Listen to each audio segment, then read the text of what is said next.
everybody. This is Carrie. Good morning, Career Connected Learning Specialist with the NCESD 171. I'm super excited today to welcome to the final live Most Valuable Partner interview of the spring. So this will conclude the series for us in terms of live performances. This is brought to you, as always, by Career Connect Washington and the Apple STEM Network. And just as a little reminder, a win today looks like each of you leaving with a greater understanding of the services provided by these community partners and how they might be able to help you, your students, or your family or their families. All of us at Career Connected Learning are beyond grateful for our most valuable partners and honored that they've chosen to spend time with us. So as I always say, as corny as it is, grab your lunch, sit back, and get ready for an extra dose of professional nutrition. Today's guest is Edgar Salamanca. He's the executive director with Communities in Schools. And when Edgar isn't running Communities in Schools, he likes to spend his free time snowboarding and planning for his upcoming wedding. Congratulations, Edgar. I gave him the test question that I always ask the guys, do you know the colors? And he was pretty on point, but I won't share that because sometimes we like to keep that secret. So we also realized in our kind of introductory conversation that we both have some Midwestern ties, which actually kind of seems to be the theme for this month, at least, because last week I also interviewed somebody from Wisconsin, and Edgar grew up, spent some time there, even though he was born in Washington, and then came back and graduated from high school here. So one last go Badgers, for all of the Midwestern folks. But welcome, Edgar. Are you ready to do this? Let's do it. Yeah. Thank you so much for having me. You're welcome. You're welcome. All right. So tell us, we always start off with the basics. Tell us a little bit about Communities in Schools. Okay. Yeah. So I guess let's kind of start with kind of the history a little bit. So Communities in Schools is a national nonprofit that ensures that students have everything that they need to succeed. So that can be anything like food, access to technology, school supplies, emotional support, and many more things. By bringing a community worth of supports to our students, we achieve equitable learning conditions in schools and beyond. Communities in Schools was founded in the 1970s by Bill Milliken in New York City. And in prepping for this presentation, I kind of was looking into some of the quotes and some of the things he said around his time that I felt could resonate and that maybe I could share. So a couple of the things that he has said is, it's relationships, not programs that change children. A great program simply creates the environment for healthy relationships to form between adults and children. Young people thrive when adults care about them in one-to-one level, and when they also have a sense of belonging and a caring community. So that's really kind of the meat and potatoes of what Communities in Schools does. Yeah, absolutely. Right. I love that. The fact that relationships, that's so key really for all of us. So that's great. Thank you for sharing. No, heck yeah. And so, our network now, Communities in Schools, again, is a national organization. So our network has approximately 27 states. Wow. And there's a total of 2,900 schools/community sites that we are located in across the country. Making that, I believe it's a total of 1.6 million students that were reached in the 2020 school year. Wow. So last school year, there was approximately 1.6 million students reached across the country through Communities in Schools. So is the branch that you are executive director of here in Washington, is that the only one in Washington State, or are there more here? No, in Washington State. So in Washington State, we have a total of 16 affiliates across the state. And the way it kind of works is each affiliate becomes and operates locally. So they become their own local nonprofit. And again, we have a total of 16. And in Washington State, we impacted a total of about 81,000 students last school year. So yeah, that's amazing. We're growing too. Washington State is definitely not the biggest state in terms of Communities in Schools. Texas has a very strong foundation. And obviously the East Coast. So the Pacific Northwest is Washington's the only standing state that has Communities in Schools in it. Okay. Wow. Wow. You know, I'm standing here listening to that and thinking, I just want to say thank you. And then I'm thinking, wait a minute, did I thank all the other MVP series, guests? Because really the work that you all do, that's again, a common thread. It's all amazing work. So those are interesting numbers. Thank you very much for Yeah, sharing no, that. but it's, to me, this is, I always say this, to me, this isn't work. This is my passion in life, is to support students and families that are in need, and helping them, break down some of the challenges and barriers that they may be facing. I love it. Again, another common thread through this community partner series. Really, every single person that I've interviewed not only loves their work, it is their passion. And oftentimes, it's really what they do. Besides that family focus for themselves, it is the core of everything that they do. So yeah, definitely. Thank you for that. Yeah, The work yeah. that you've done. Yeah. And at a more local level, I did kind of want to share a little bit about our affiliate here. So our affiliate, my affiliate, is the Communities and Schools of North Central Washington. So we're set to serve the Chelan, Douglas, Okanagan, and excuse me, and Grant counties. And currently we are serving the Arundel School District, Waterville School District, and the Moses Lake School District. Great. So that's kind of at a more local level. And we're one of the newer affiliates. We're actually currently in the process of applying to becoming our own independent 501c3. So we're kind of in the mix of all that fun stuff. Oh, excellent. Yeah, that's exciting. Yeah. And honestly, that's the exact same footprint, really, as we talk about North Central Washington and what we cover for the NCESD, Chelan, Douglas, Grant, Okanagan County. So perfect. Yep, this fits right in with everybody we're trying to reach. So good to know. Good to know. So, okay, a little bit more then about communities and schools. Is there a specific, mission that's defined that you can share with us so people know even just a little bit more? Yeah, I mean, our mission is to surround students with a community of support, empowering them to stay in school and achieve in life. And that's one component there, that last one of achieving in life, that Communities and Schools is currently in the process. I'm involved in a couple initiatives nationally. We're working on how do we continue to serve our students past that graduation point, right? So our seniors, so a lot of it has been, continuing to connect and build and supporting our students in their journey on whatever is next for them past that graduation date. So does that mean that students, say they're involved in communities and schools in high school, they graduate and either they go on to work or maybe they're going on to, continue their studies, whether it's trade school or CC or university, that they could come back and still receive, some assistance in that way? Or is that kind of what you're looking at with that? Yeah, there's different affiliates who have already implemented some sort of measure. There's different approaches of it.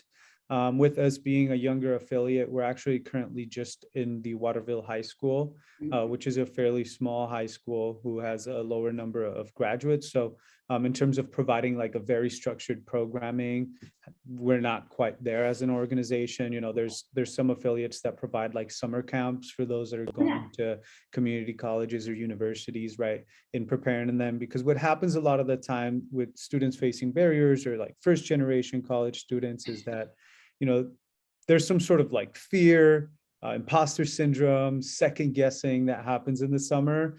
And we get a high number of students who previously had committed to graduate who just get the jitters and don't end up going, and don't end up following through. And so there's a lot of programming that's going on across the country in communities and schools that is trying to provide some sort of like training and equipping the students so that they can feel confident and ready for that first day of whatever's next for them.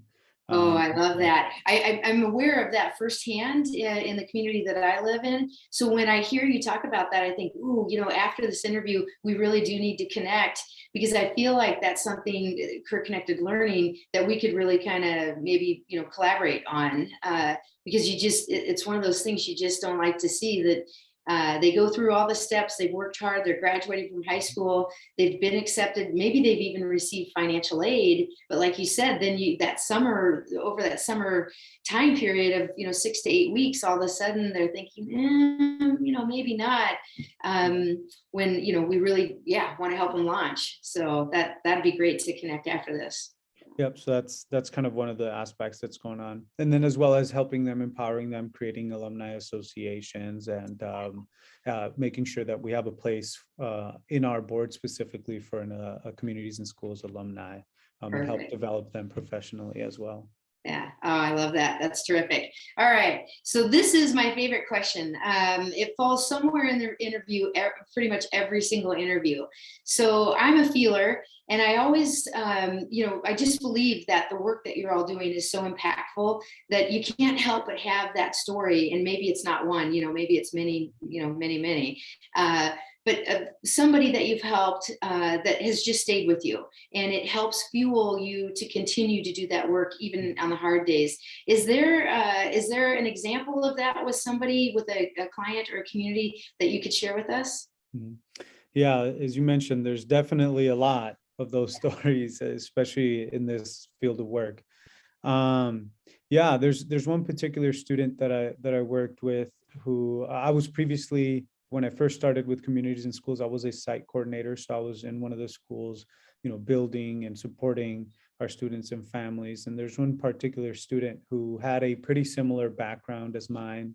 As I mentioned earlier, this is passion to me because I've needed a lot of this support throughout my entire life. And without there being certain people in my life helping me and guiding me and steering me in the right directions, I frankly wouldn't be here. And so this individual student, similar background as mine, he struggled, didn't struggle, but he was an English learner. So he was learning his English, had aspirations of going to college, but just saw too many challenges in his future. And so being able to work with the student and helping them and preparing them and showing them that he could do it and kind of walking these steps with them, and seeing him till this day. I actually just recently met up to just grab lunch with him, and just to catch up. And he's just doing so great in college. And he's at our local community college here, and he's looking to go to BYU. That's been his kind of ultimate goal and dream. And so Nice. it's just awesome to be able to kind of see that transformation that sometimes you see with students, where they just see the barriers and the obstacles and the challenges, and they just kind of give up on themselves. But really having somebody there just constantly saying like, you can do this, can really go a long way. And just to see how that narrative, and that perspective has shifted in him is amazing. Absolutely. We've been running a little bit of a guest speaker series this year, as a way to get professionals, and community partners, community people into the schools in front of these students, in spite of, the health issues that we're all dealing with, and health guidelines.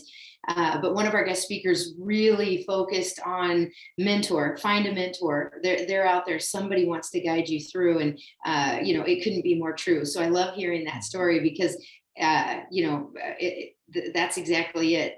A lot of these students, that's all they need, just a little bit of guidance and a little extra assistance. So that's pretty cool. I love that. And then too, I got to say, BYU is an amazing college. It's a beautiful campus. So hopefully you're teaching them some snowboarding skills too, because there's some pretty good snowboarding out that way. I'm gonna have to take them up there before the season wraps up. There we go. You know what? We talked about that. I think we might have to, connect up for that on the side. So we can work, right? It can be a work party. Yeah.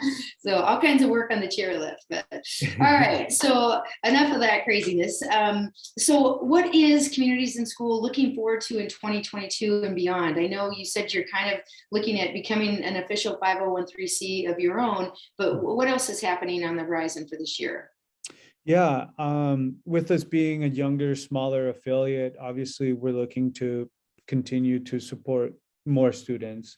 And we're currently not serving all of the counties that, we're set out to serve. And so I'm just hoping to continue to expand.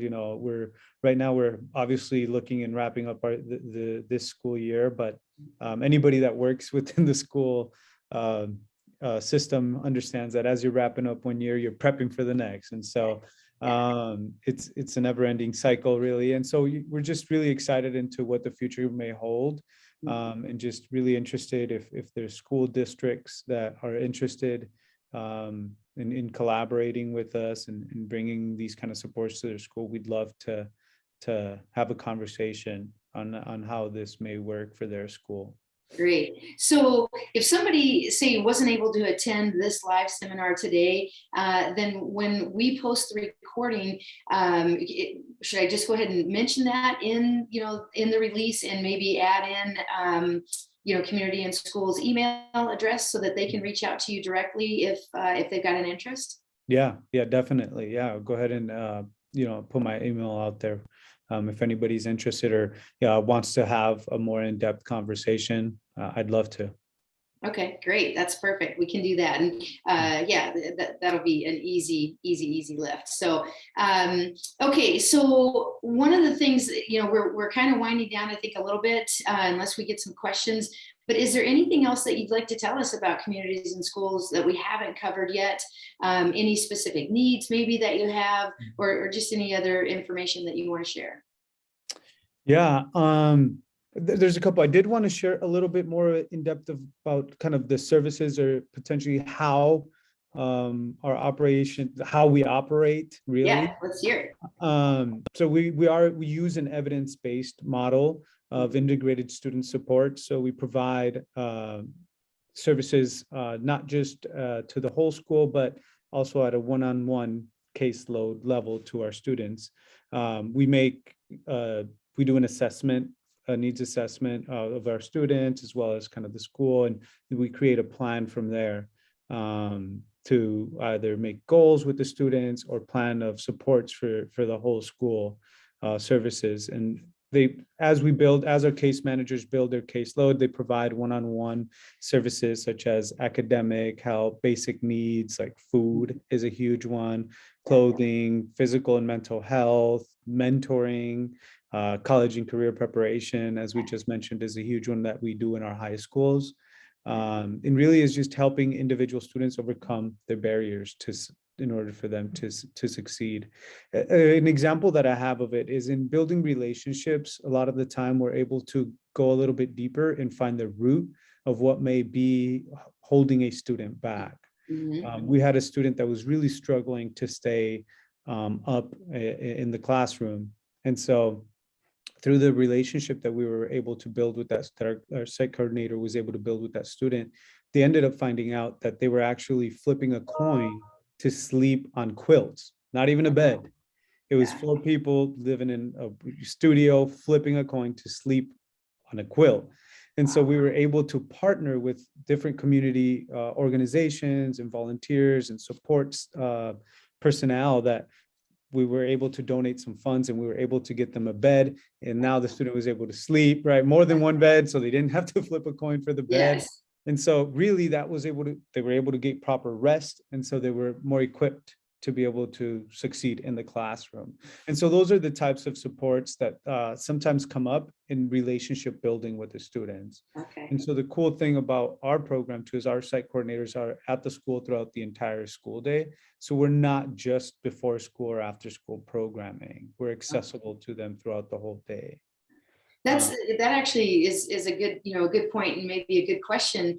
Once a school district decides to work with the communities and schools, then a representative is there every day of the school year. Is that how that works? And then the students can see that representative, say, just like they'd see a school counselor. Yeah. Okay. And we work in very solid partnerships with the school counselors. But yeah, so we have somebody, once we establish a partnership and decide which schools they want us to be in and kind of how they want it to look and certain things they want us to target.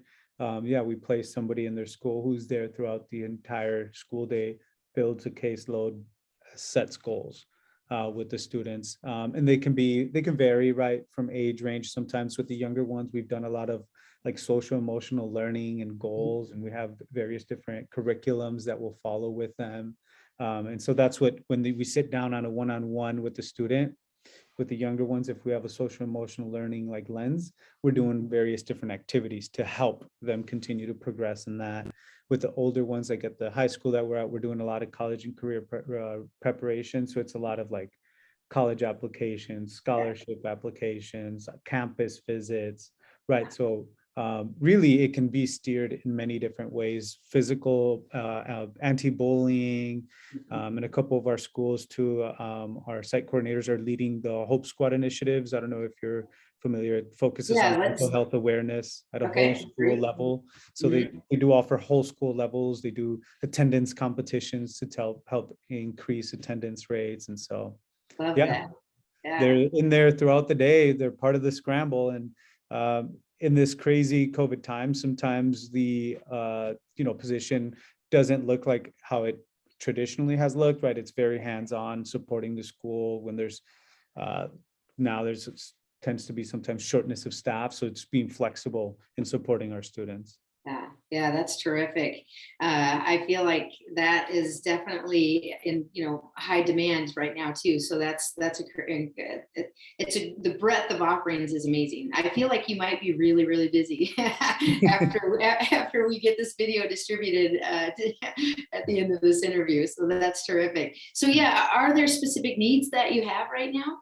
Yeah, so when it comes to needs, we're always looking, our families that we support, there's constant barriers. It's sad. That's the sad part about the work, is that it never ends. And so we're just always in need of various different supports. Each of our site coordinators in our schools actually has their own miniature food pantry, if you will. So they have snacks.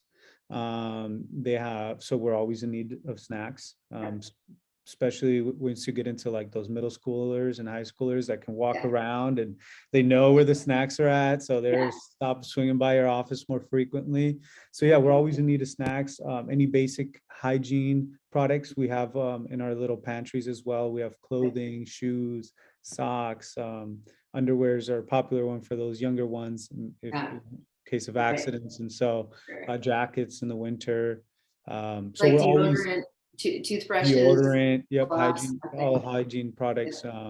We can always use more, and we can always hand out more. So those are things that we're constantly always in need. Obviously, if somebody is interested in donating, they can either access that information through our website or reach out to me. If there's a specific thing they'd like for us to focus on their donation, we can talk about that as well. So yeah, I mean, really, we're just, as I mentioned, if any school is interested in hearing a little bit more about communities and schools, we're looking to expand. We're not serving every single county, and there's so many school districts where we can go. So we are looking to continue to grow as an organization and looking to continue to help and serve our communities. Yeah, that's terrific. Oh, excellent. Lots of great information, amazing services that you're offering. Again, I love that common thread through this series. Really, anybody could, drop into the Apple STEM Network YouTube channel and go through these interviews and just see that the work that's being done is phenomenal and the needs are great. So I want to say thank you. And I definitely want to thank you for sharing all of the information, giving us this opportunity. As I mentioned to you, this recording will be, distributed far and wide, and hopefully, it can help communities and schools grow a little bit, and maybe even grow some of those pantries in the communities. I'm already thinking about how can we distribute the recording in a very intentional way that might help that. So we'll kind of dial back to each other on that one. But yeah, so thank you for your time today. I appreciate that. And then we'll see you on the other side. Thank you once again. Thank you so much for having us and giving us the ability to kind of share our story and our work. We often hear that communities and schools is Washington's best kept secret. So whenever I get opportunities like this to share a little bit of what we're doing and the work that we're doing, I don't want it to be a secret. So yeah, absolutely. Let's change that starting today. I love it. So, well, good. Well, you know what? Career Connect Washington, the Apple STEM Network, thanks you. We will do our best to spread this out as far and wide as we can across the region, and hopefully you'll see some movement on that. Awesome. Hey, thank you so much. All right. Thank you. Have a terrific day. You too. Bye-bye. Bye.